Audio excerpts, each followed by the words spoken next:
Moving on to the National Assembly, where Nigeria's Minister of Agriculture and Food Security, Abubakar Kyari, says smuggling, farmers' herders clashes, and insecurity are factors militating against availability of food in the country.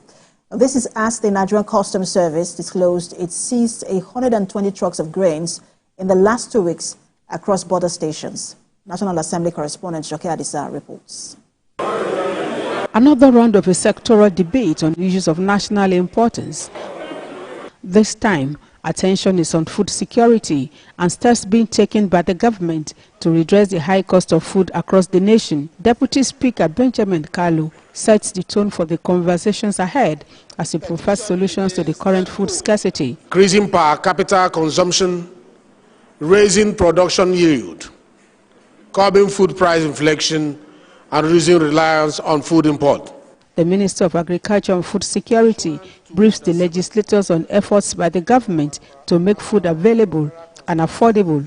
The minister says 117,000 hectares of grains is waiting to be harvested, just as plans for the rainy and dry seasons are already on course. We see farmers only farming activities in 4 months and they'll stay idle for 8 months. But today we have been working together with the Federal Ministry of Water Resources to take opportunity of the abundant irrigation facilities and the irrigable lands to do all year-round farming. The Nigeria Customs Service also speaks on its contributions to easing the burden of hardship on the masses. It says 120 trucks of grains were seized in 2 weeks. But for goods that are imported, illegally imported and are seized, President Bola Ahmed Tinubu has directed that we should dispose of this item through direct sales to vulnerable Nigerians. Inputs also came from the Nigerian Incentive-Based Risk-Sharing System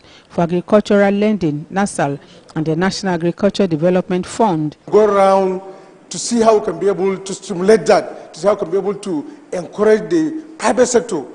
A barrage of questions, comments and suggestions came from the lawmakers, and at the end, the Parliament directed the Nigeria Customs Service to include its members in the sale of food items to those they represent. The members of the House of Representatives will become part and parcel of that for the what's supposed to go to their constituents.